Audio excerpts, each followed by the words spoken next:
Jackie, para mí es un honor, gracias por esta oportunidad. Bueno, yo quisiera comenzar en los inicios de su trayectoria, que no es otra película de zombies sobre los muertos vivientes. Esa es una historia totalmente alocada porque yo hace años me la vi y la disfruté bastante, pero creo que siento de que ya es un clásico de culto, entonces me gustaría saber sobre cómo fue la experiencia ante este filme y también que nos contara alguna anécdota, porque es como algo de aprendizaje para los futuros creadores de tipos de historias del fin del mundo.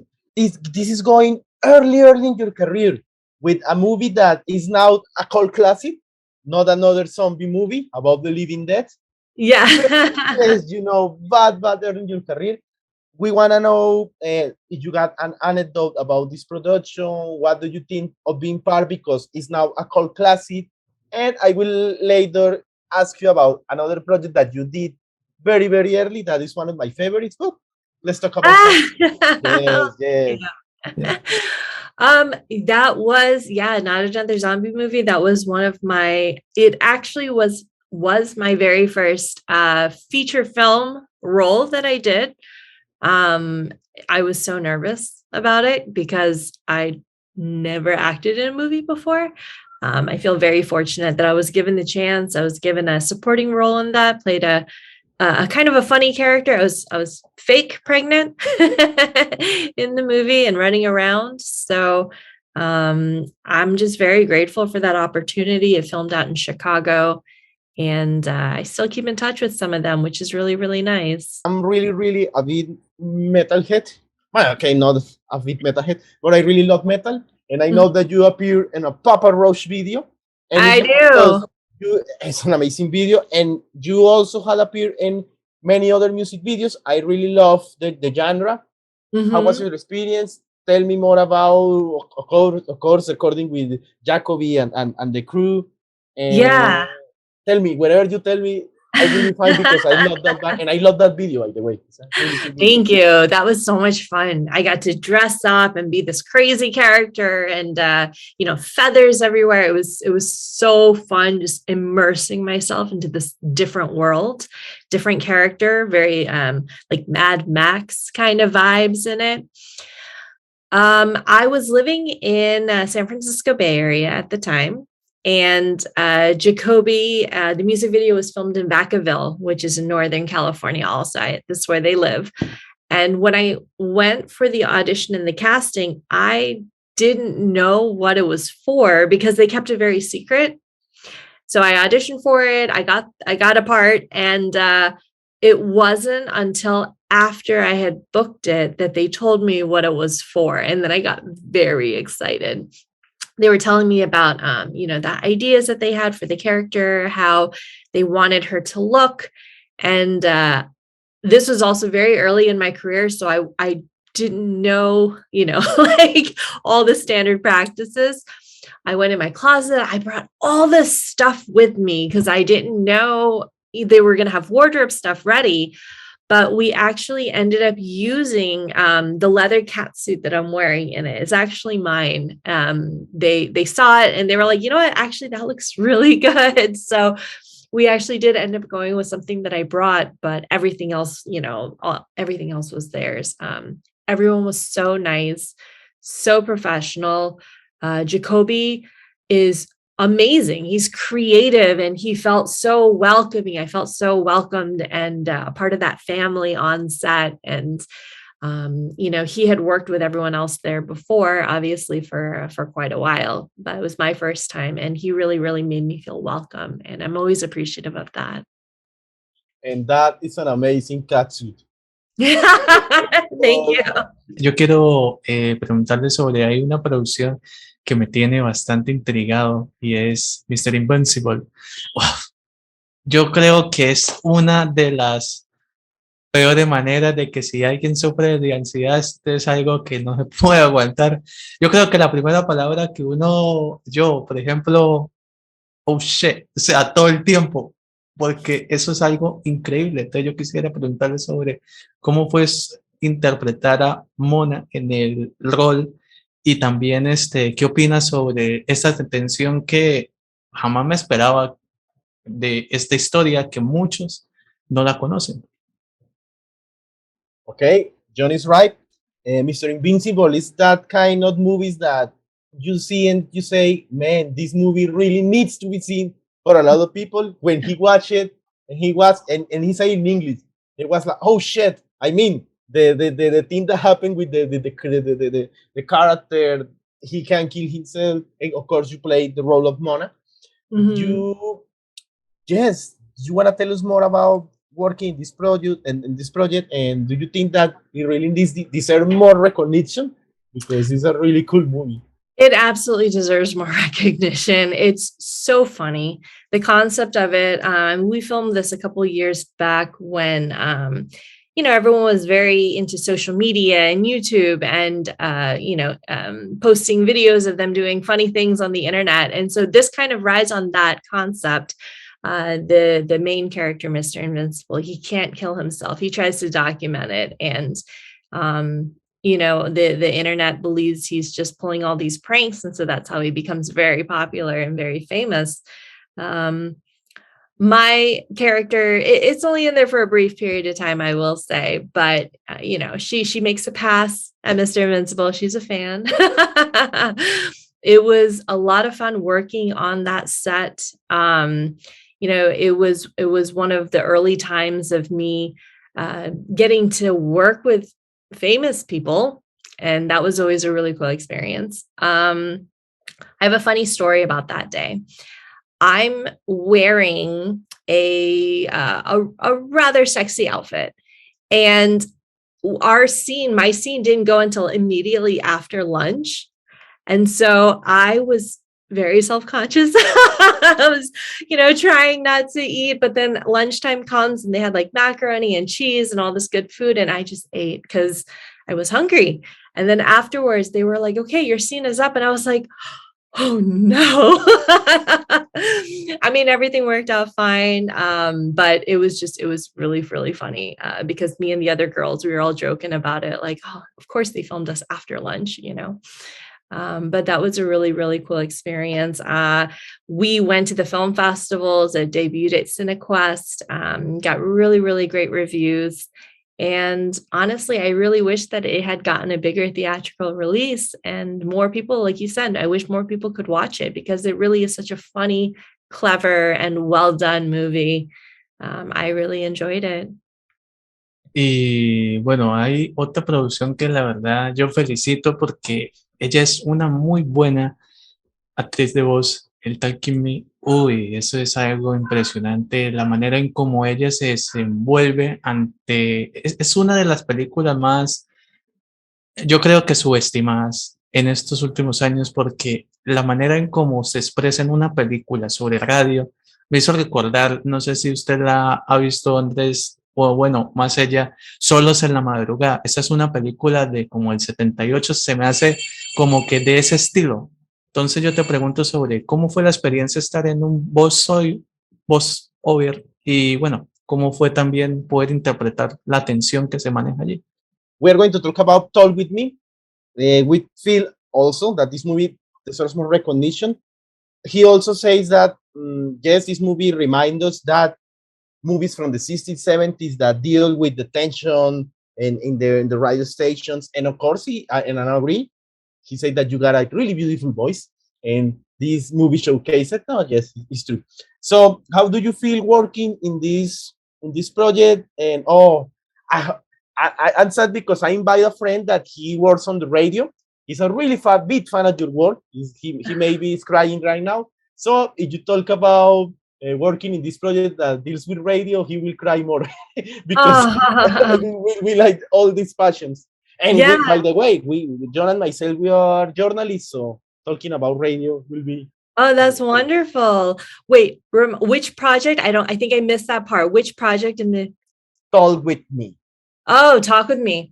So this is a short film that was created by another actor. And this actor I had worked with on a previous project called The Pining. We became friends on set, hit it off, and he reached out to me to say, hey, I've got this movie that I'm making, and I think you'd be great for this part. And it was wonderful because I didn't have to audition for it. It was literally one of those friends, direct hire sort of situations. Because it was a voice role, I got to do everything remotely, which is really nice. Voice acting for an actor is so much more comfortable because we can do it at home from our home studio and in our pajamas if we wanted to. So that was really nice. And then it turns out that a lot of my other friends, a lot of people that we know in the same circles, we were all in it together. And that was kind of a pleasant surprise because we didn't realize that we were all going to be in the same movie together. And that's always a really cool thing. Bueno, también es que hay tres producciones grandes, grandísimas en series que yo digo, wow, ¿cómo lo hizo J.K.? Es, por ejemplo, primero, es Stranger Things. Justamente todos conocemos La Bañera, el episodio que, yo no sé, este es uno de los episodios más icónicos de toda. Entonces, primero, ¿cómo es poder realizar un rol que es un tanto sobrenatural, más un rol diferente? Y también, obviamente, su experiencia en las producciones de 13 razones y también en The Resident. Acá tuvimos a Michelle Lambert, por lo tanto, bueno, colegas. Okay, we are happy because as this channel grows, we still grow our base of actors based on projects. We got the look to talk with Michelle Lambert. He appeared on a series that I always say it, like say the time before. Oh, the Resident is great. And I think this series needs more recognition. In fact, it's one of the favorite series of my mother. She was like streaming it, and I was hooked. I was like, wow. And no, yes, I really love it. But finally, we got in the channel somebody that made part not only from Stranger Things, but that amazing episode from Stranger Things. You appeared in one of the most iconic episodes of the series, but also for 30 reasons why.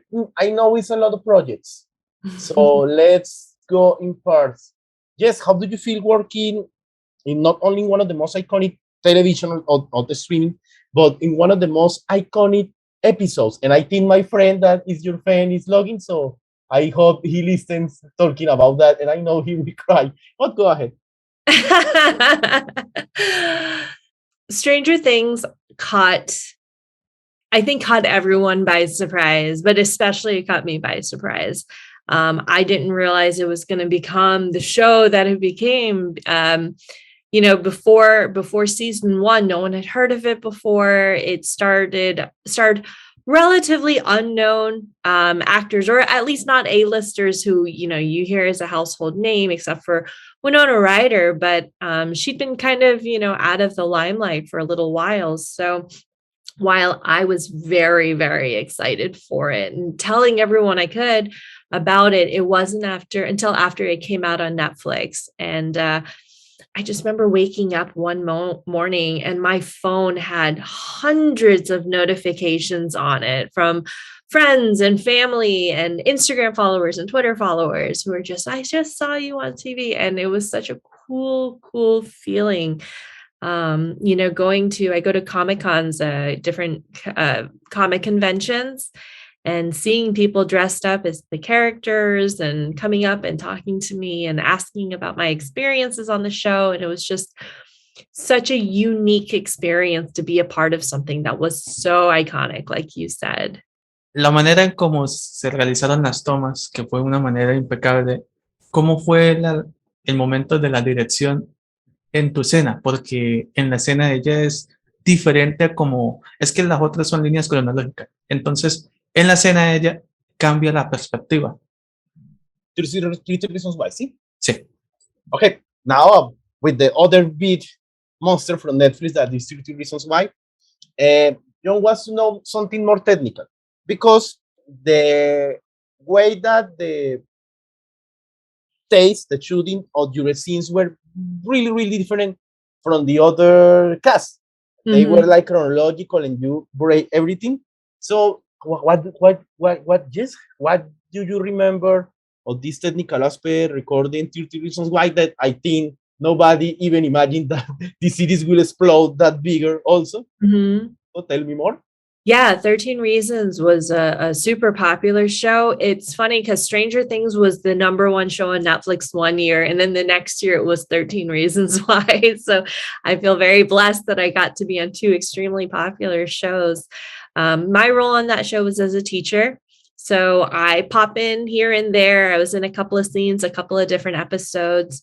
From a technical perspective, I'd say one of the days that I was shooting, we had probably about two or 300 extras. All these students that were milling around outside, inside, going on buses. It was a really, really busy scene.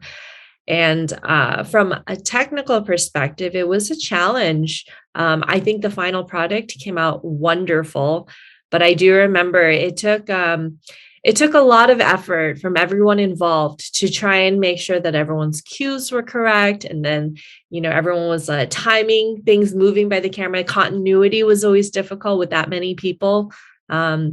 Even something as simple as hearing our cues, right? For me, I had to wait for someone to say something for me to start walking, and they were like 50 feet away from me. And with hundreds of people around, it's so hard to hear. So there were a lot of those kind of technical challenges, but I think at the end of the day, we all learn from it. I certainly learned from working on such a big set like that with so many people. Patience is good. And I think overall that experience made me so much better of an actor for it. Yo quiero preguntarle, porque yo recuerdo que a inicios de la pandemia en Vimeo se realizó un montón de producciones que se subieron, yo las disfruté bastante y le pregunto, la realización de este cortometraje Choice, muy brutal a lo que hoy en día se está viviendo, es como muy, o sea, es un mensaje grandísimo. Entonces, te pregunto no como actriz, sino como persona, si no crees que este cortometraje, esta historia ayudará como a cambiar de pronto alguna razón para que se tome la decisión correcta ante esta historia. In the production choices in the short film, Jhon saw it and he feels that this deals with a really difficult choice, but can help us in real life. Do you think the same, that watching this short film can make us to make a better choice, a better decision in this type of situations, because you feel that this short film can help people? It's Choices is about a very a difficult, controversial, divisive topic of abortion. So we had to approach it very sensitively and with a lot of consideration, because we wanted it to be very authentic, but also provoke thought. I feel like everyone has an opinion and a stance regarding this topic. And it was very important for us to not feel that we were trying to impose or preach the opposite way, but we did try and present both sides of the story as best we could. And I do recognize that you could end up in that situation through a million different situational ways, and we just wanted the essence of it to be that we can understand how it feels to be in the female position and in the male's position, at least in this one particular scenario. And I feel that our director, he really helped portray it in a very sensitive light. And then Puneet, who also is my co-star, and he helped write it. It was very collaborative. We worked together on it very carefully to make sure that we showed, like I said, both perspectives, and it wasn't just being shown from the one perspective. So I hope we were able to, create a film that was beautiful, touching, and moving, but also created conversation and created thought. One of the elements of it was not just the topic itself, but also being a couple of color, being from the Asian background.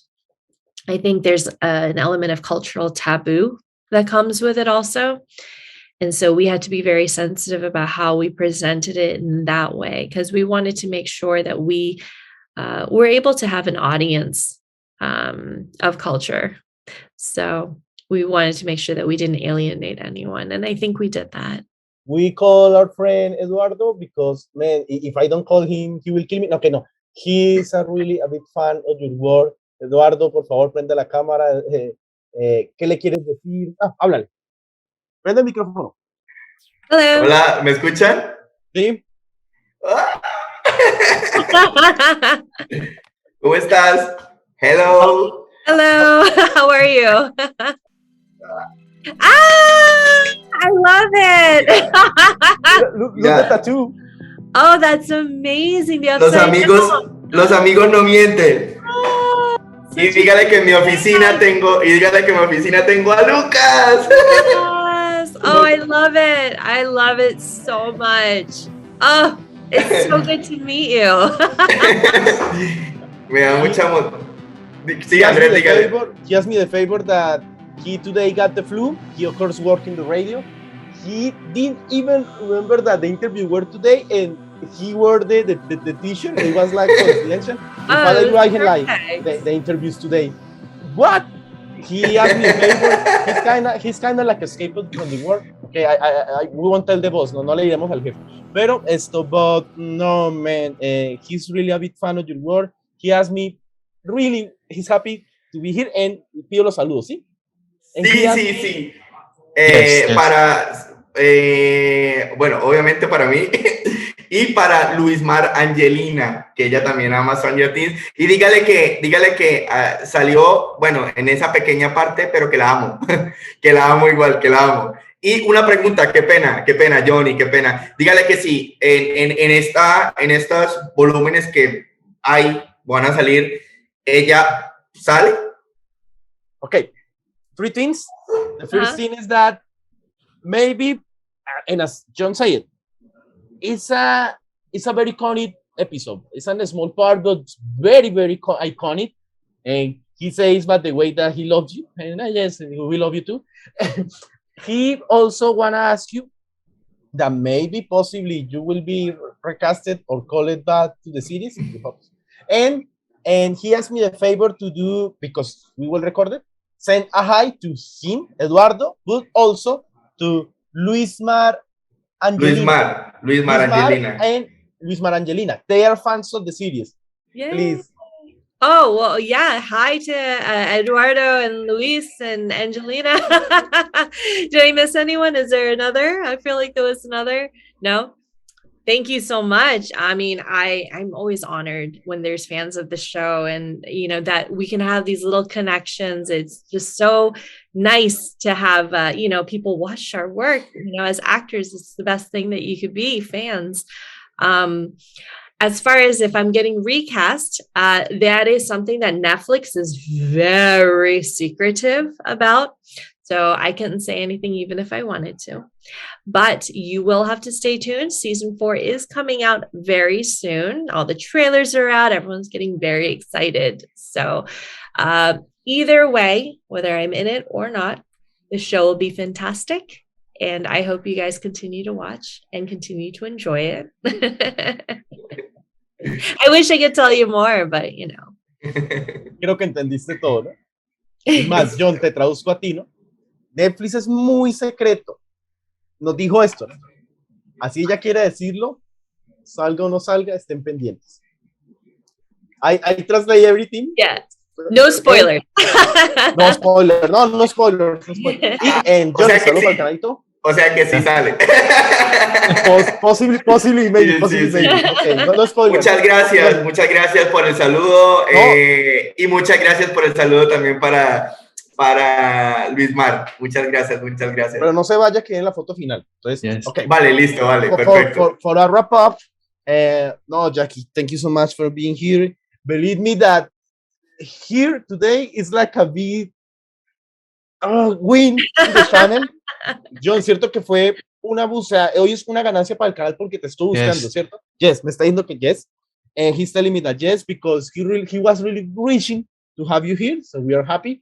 And say the social media so people can follow you. Send a big hi to Colombia, to the people that is watching this. If you want to share something about projects that you want to people keep an eye on, go ahead. The camera is yours, Jackie. For us, Oh, we well, are thank so happy. you so much for reaching out and having me. It was so good to hear from you guys and be invited onto your show. You have a wonderful channel. You've had some fantastic guests. I'm honored to be one of them.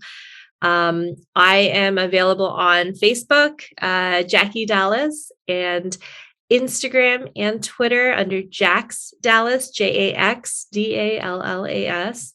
I do have a couple of projects coming out. I've got an Amazon mini series and another feature film with A-list actors. I will be announcing news of that in the next coming weeks as I'm given permission. Once again, so secretive, everyone. I just had a movie that came out. It's a horror movie called The Free Fall with Shawn Ashmore, Andrea Lando, and Jane Badler. That is on Amazon. I believe it's on Amazon Prime. So I hope you guys get a chance to check that one out. And I'm just so grateful to have been here and talk about my project with you guys. So thank you so much. Eduardo, dígale algo. Aprovecha. Eduardo, dile algo. Por favor. Aprovecha, Dígale que le ama mucho. Entonces... we are telling Eduardo that time is running out, so if you don't speak now... Es que estoy muy emocionado y las preguntas que quisiera hacerle, pues obviamente no las va a responder, pero dígale como que en serio, me llena muchísimo de emoción, muchísimo de emoción, porque es por tiempos. O sea, mis películas favoritas son Volver al Futuro, pero que en muchísimo tiempo, en mis 32 años, aparte que amo la radio, o sea, no había visto una producción o sea, no me había encarretado yo tanto en una producción tan buena como es Stranger Things. Y vuelvo y digo, o sea, no salió como en muchos capítulos, sino solo en uno, pero, o sea, es un honor. No, y te doy un dato. Ella trabajó en una producción llamada Talk With Me, donde es en una emisora de radio y solo se escucha la voz de ella. Súper bien, qué brutal. I was telling Eduardo that, because he was telling me that in his 32 years of life, he got his favorite movie is Back to the Future, but when he saw Stranger Things, he was so hooked. He really loved your episode. He's so excited, he will cry. No llores. But I was telling that because he's a radio host, in fact, an amazing radio, le estoy diciendo que tú eres un buen periodista de radio, that you were on Talk With Me, so this project that you did with your voice in the radio, so it was like the best from the both worlds. No, Jackie, you're amazing. Thank you so much for being here. Thank you. You guys are amazing. I'm really appreciative. Jhon, ay, qué emoción. Gracias por la oportunidad, Jackie, por este espacio, y gracias, Eduardo, por conectarse, Andrés también, y bueno, suerte en los proyectos. No, Jhon says that. Thank you so much, and good luck in your projects. And I know that you will be here next because you're part of the family. No, I love it. Thank you. Thank you so much, guys. Bye. Bye. See ya. Gracias.